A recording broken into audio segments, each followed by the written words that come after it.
औज़ुबिल्लाहि मिनश्शैतानिर्रजीम बिस्मिल्लाहिर्रहमानिर्रहीम। सबसे पहले मैं अपने तमाम व्यूअर्स को सलाम पेश करता हूँ। आज हमारा 10th क्लास का जो चैप्टर है केमिस्ट्री का चैप्टर नंबर 10 है। इस बुक का वैसे दूसरा चैप्टर बनता है लेकिन आपकी बुक के मुताबिक चैप्टर नंबर 10 है। चैप्टर हमारे पास एसिड बेस एंड सॉल्ट है। चैप्टर शुरू करने से पहले मैं थोड़ा सा आपको बैकग्राउंड बताना चाहता हूँ, ये एसिड बेस और सॉल्ट हमारे पास आए कहाँ से। फर्स्ट ऑफ ऑल हमारे पास है मैटर की हमारे पास दो टाइप से, एक थी हमारे पास सब्सटेंस और एक थी मिक्सचर। आप इसको 9th क्लास के अंदर बड़े अच्छी तरह देख के आए होंगे। अब जो हमारे पास सब्सटेंस थी वो हमारे पास प्योर फॉर्म थी, ठीक हो गया, उसे हम कहते थे सब्सटेंस, और जो हमारे पास इम्प्योर फॉर्म थी उसे हम कहते थे मिक्सचर। अब जो हमारे पास सब्सटेंस इसकी फर्दर आगे हमारे पास दो टाइप सी, एक टाइप से हमारे पास कंपाउंड और एक एलिमेंट्स। अब इसके अंदर जो कंपाउंड है हम उसको लेंगे। कंपाउंड क्या थी हमारे पास, यानी कि जैसे दो या दो से ज़्यादा सब्सटेंस आपस में मिलते थे यानी कि एक फिक्स्ड रेशो के साथ, ठीक हो गया, उसे हम कहते थे कंपाउंड। फिक्स रेशो से हमारा जैसे कि लाइक ऑफ वाटर H2O, इसके अंदर हमारे पास रेशो पाई जाती थी 2:1, ठीक हो। अगर ये रेशो 2:2 कर देते तो ये हमारे पास H2O2 यानी कि हाइड्रोजन पर ऑक्साइड बन जाता था, लेकिन वाटर नहीं रहता था, ठीक हो गया। आगे जो कंपाउंड है हमारे पास, ठीक हो गया। अब ये कंपाउंड हमारे पास आगे दो टाइप से, एक थे हमारे पास ऑर्गेनिक कंपाउंड और एक थे हमारे पास इनऑर्गेनिक कंपाउंड। ऑर्गेनिक कंपाउंड हमारे पास क्या थे, यानी जिसके अंदर हमारे कार्बन और हाइड्रोजन के तमाम एलिमेंट्स मौजूद होते थे ऑर्गेनिक कंपाउंड के अंदर, और इनऑर्गेनिक कंपाउंड के अंदर हमारे पास हाइड्रोजन और कार्बन को छोड़कर बाकी जितने भी एलिमेंट्स है वो आते थे, ठीक हो गया। अब जो हमारे पास जो इनऑर्गेनिक और ऑर्गेनिक कंपाउंड है ना, ऑर्गेनिक और इनऑर्गेनिक कंपाउंड, ये हमारे पास तीन किस्म के हैं, एसिड, बेस एंड सॉल्ट। इसके अलावा हमारे पास कोई कंपाउंड की फॉर्म नहीं है, ठीक हो गया। तो ये हमारे पास तीन किस्म के कंपाउंड पाए जाते हैं, ठीक हो, एसिड, बेस एंड सॉल्ट। चलें शुरू करते हैं आज अपना लेक्चर। सबसे पहले हम थोड़ा सा इंट्रोडक्शन देख लेते हैं। इसमें से अपना इंट्रोडक्शन में जो सबसे पहले हमारे पास आ रहे हैं फर्स्ट कह रहा हूँ द फेमस मुस्लिम साइंटिस्ट हमारे पास जाबिर बिन हयान। इन्हें फादर ऑफ द केमिस्ट्री भी कहा जाता है और ये इमाम जाफर सादिक अलैहिस्सलाम के शागिर्दों में से थे, ठीक हो गया। इन्होंने केमिस्ट्री के ऊपर काम स्टार्ट किया तो इन्होंने सबसे पहले जो तीन एसिड बनाए थे हमारे पास, HNO3, HCl और H2SO4, ठीक हो गया।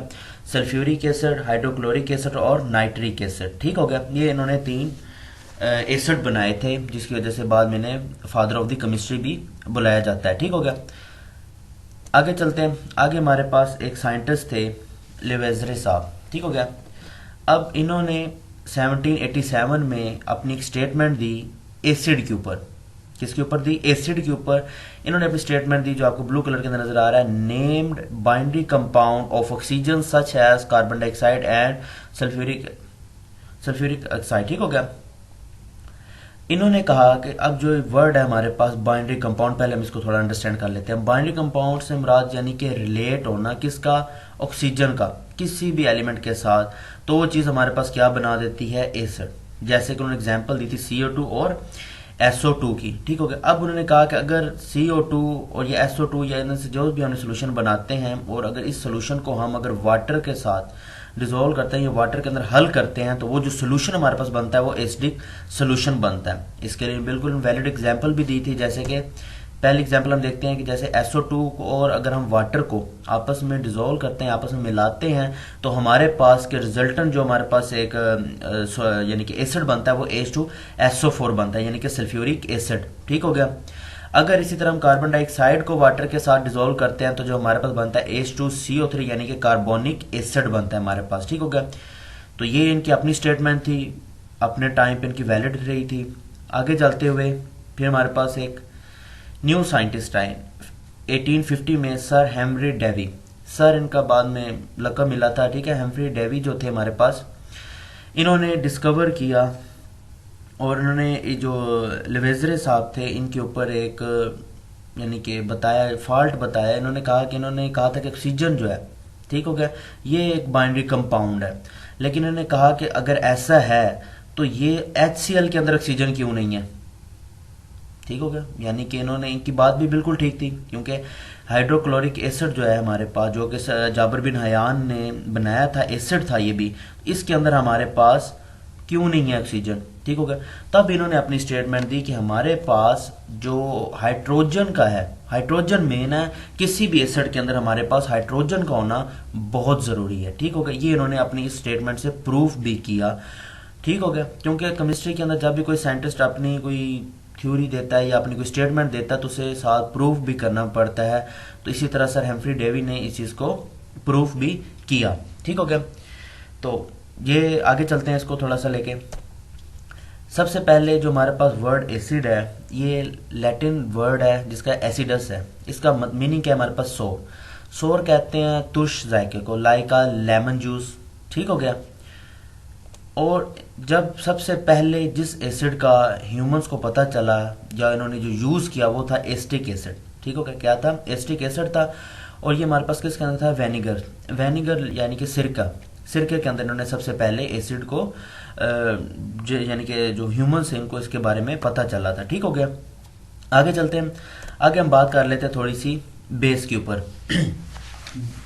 बेस के ऊपर हमारे पास ये आती है कि जितने भी अगर जो हमारे पास मेटेलिक ऑक्साइड है, ठीक हो गया, अगर इन्हें वाटर के सोल्यूबल हों तो जो इनका लिटमस पेपर है, अगर वो लिटमस पेपर रेड हम लें उसके अंदर डिप करें तो वो क्या हो जाता है? ब्लू कलर में हो जाता है, ठीक हो गया। अब लिटमस पेपर क्या होता है अभी हम डायग्राम के अंदर देखते हैं इसको, लेकिन उससे पहले हम जरा मेटेलिक ऑक्साइड को थोड़ा सा डिस्कस कर लेते हैं। मेटेलिक ऑक्साइड क्या चीज़ है? मेटेलिक नाम से जाहिर हो रहा है कि ऑक्साइड यानी कि ऑक्सीजन का, ठीक है। मेटेलिक यानी कि जो हमारे पास ग्रुप 1 और ग्रुप 2 के मेटल्स हैं, यानी कि ऑक्सीजन का ग्रुप 1 या ग्रुप 2 के किसी के साथ भी आपस में अटैचमेंट होती है, यानी कि जो कंपाउंड बनाती है उस चीज़ को हम क्या कहते हैं? बेस कहते हैं, ठीक हो गया। ये बेस की प्रॉपर्टीज तब यानी कि बेस के बारे में ये तस्वर था, ठीक हो गया। तो यानी कि अगर हम ऑक्सीजन को अगर हमारे पास जो फर्स्ट ग्रुप अगर Na सोडियम के साथ मिला दे तो NaO हमारे पास बन जाता है, ठीक हो गया। अब जरा लिटमस पेपर को देख लेते हैं। जैसे कि आपको ये डायग्राम के अंदर नजर आ रहा है, हमारे पास एक नॉर्मली पेपर होता है, इसके अंदर हम चेक करते हैं कि कौन सा यानी कि कौन सा हमारे पास एसिड है या बेस है, ठीक हो गया। ये हम इसको चेक करते हैं, ये स्केल हमारे पास होता है। इंशाल्लाह इस चैप्टर के अंदर हम पीएच जो पेपर या स्केल है इसको भी डिटेल के साथ देखेंगे आगे जाके। सबसे पहले हमारे पास ब्लू कलर का लिटमस पेपर था, बिल्कुल नॉर्मली पेपर जैसा होता है। जैसे ही इसको हमने एक सोल्यूशन में डाला तो वो रेड हो गया। तो इसने जो साबित की कि ये जो सोल्यूशन है ये हमारे पास क्या है? एसिडिक है, यानी कि एसिड है। और अगर हम जो अभी हमने पढ़ी थी अभी बेस की, कि अगर रेड लिटमस पेपर हो और अगर इसे हम किसी भी सोल्यूशन में डालें और उसका अगर रंग ब्लू हो जाए तो वो कौन सी प्रॉपर्टीज रखता है? बेस की प्रॉपर्टी रखता है, ठीक हो गया। तो इसी तरह अगर हमारे पास जो यूनिवर्सल पीएच स्केल के अंदर भी आते हैं जिसके अल्कलाइंस होते हैं, इसको हम फर्दर आगे डिटेल में जाके देखेंगे। फिलहाल हमारा सिर्फ इस पॉइंट के ऊपर था कि बेस क्या चीज है, ठीक हो गया। आपको समझ लगी होगी रेड लिटमस पेपर को अगर हम सोल्यूशन के अंदर डालते हैं तो उसका कलर क्या हो जाता है? ब्लू।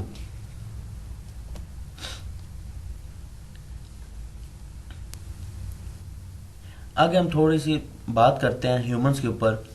जो हम ह्यूमंस हैं हमारे अंदर थोड़ी सी मिकदार पाई जाती है, जो एसिड है हमारे स्टमक के अंदर वो है हाइड्रोक्लोरिक एसिड यानी कि HCl। HCl की जो थोड़ी बहुत कंसंट्रेशन है वो हमारे स्टमक के अंदर पाई जाती है, ठीक हो गया। और ये इसका काम क्या होता है? इसका काम क्या होता है? ये हमारी ब्रेक डाउन करता है फूड को तोड़ने के लिए ये क्या होता है? यूजफुल होता है। अगर इन टर्म किसी तरह हमारे खुराक की तरह से ऐसी कुछ चीज़ें हमने खाई कि हमारे जो स्टमक थी इसके अंदर हाइड्रोक्लोरिक एसिड की जो क्वांटिटी है वो क्या होगी? बढ़ गई है।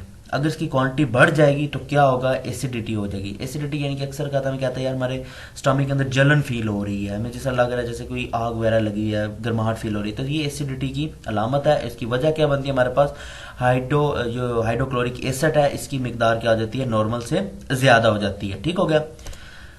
अब जब इसका हमारे पास एसिडिटी हो जाती है तो इसका इलाज भी है हमारे पास। इलाज क्या है हमारे पास? जो हमारे पास एल्कलाइन मेडिसिन हैं, अल्कलाइन मेडिसिन को हम यूज़ करते हैं।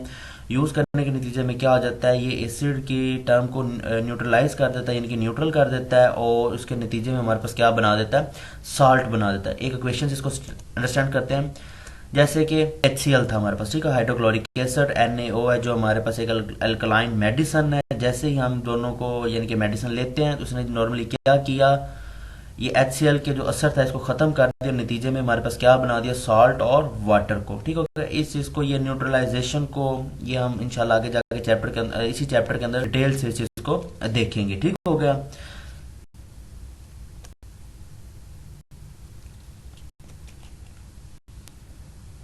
जी, आगे हम अब स्टार्ट करते हैं अपना concept of acids and bases को। ठीक हो गया, ये हमारे पास फिजिकल प्रॉपर्टीज के अंदर भी ये चीज़ आती है, केमिकल प्रॉपर्टीज हम आगे जाके पढ़ेंगे, तो ये हमारे पास फिजिकल प्रॉपर्टीज भी और concept of acid and base भी है। ठीक हो गया, सबसे पहले एक एक पॉइंट को देखते हैं। फर्स्ट ऑफ ऑल हमारे पास बात आ रही है कि जो एसिड्स है इसका जो टेस्ट है वो हमारे पास सोर है। सोर यानी कि तुर्श टाइप होता है, जैसे कि लेमन जूस वगैरह। ठीक हो गया, दूसरी चीज आती है हमारे पास बेस।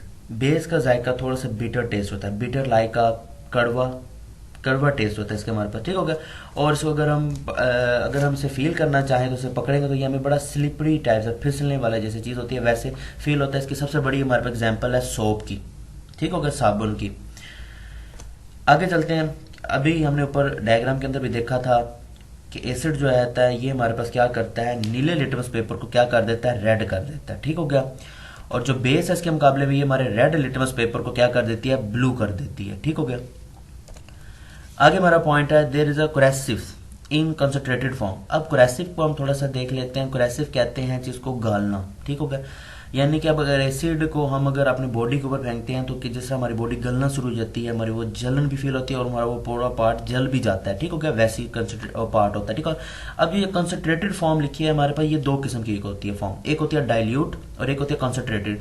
डाइल्यूट हमारी आप आसान लफ्जों में आपको समझाना चाहो तो ऐसी है कि यानी कि अंदर एसिड है लेकिन इसके अंदर वाटर की मिकदार बहुत ज्यादा होगी। ठीक है, यानी कि ये समझ लें कि इसकी वहां पे कंसंट्रेशन जो है कि मिकदार जो एसिड की वो बहुत कम है डाइल्यूट के अंदर। ठीक हो गया, यानी कि उसकी पावर कमजोर है, पावर कम है उसकी। ठीक हो गया, अब जो कंसंट्रेटेड फॉर्म है इसके अंदर हमारे पास एसिड की जो वैल्यूज है वो बहुत ज्यादा होती है। ठीक हो गया, यानी कि ये समझ लें कि आसान लफ्ज़ों में ये प्योर फॉर्म होती है हमारे पास एसिड की।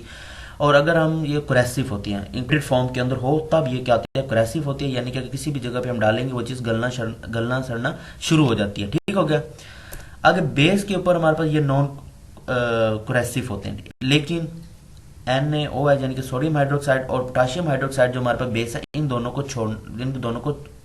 के अलावा जितने बेसिस हैं वो सारे के सारे क्या है, नॉन कोरेसिव हैं। ठीक हो गया, आगे चलते हैं, यानी कि ये aqueous solution conduct electric current, यानी कि इनके एक्वस सोल्यूशन में से इलेक्ट्रिक करंट बड़ी आसानी से गुजर जाता है। एक्वस सोल्यूशन यानी कि वाटर का जो हमारे पास सोल्यूशन बना होता है। ठीक हो गया, इसको हम एक्वस सोल्यूशन कहते हैं जिसके अंदर हमारे पास वाटर की मिकदार क्या होती है, ज्यादा होती है, उसके अंदर भी इजीली कंडक्ट हो जाते हैं इलेक्ट्रिक करंट को। ठीक हो गया, गुजरने देते हैं। इसी तरह जो बेस है सेम ये भी एक्वस सोल्यूशन के अंदर क्या होता है, इलेक्ट्रिक करंट को कंडक्ट कर देते हैं, यानी कि उसके अंदर इलेक्ट्रिक करंट को गुजरने देते हैं। ठीक हो गया, तो उम्मीद करता हूँ ये आज जो हमारा छोटा सा लेक्चर था इंट्रोडक्शन और concept of acid and base, उम्मीद करता हूँ आपको अंडरस्टैंड हो। अगर फिर भी आपको कोई चीज़ अंडरस्टैंड नहीं होती, आपके ज़हन में कोई क्वेश्चन है तो आप कमेंट करें, इंशाल्लाह बहुत जल्द आपको उसका आंसर मिल जाएगा। बहुत शुक्रिया।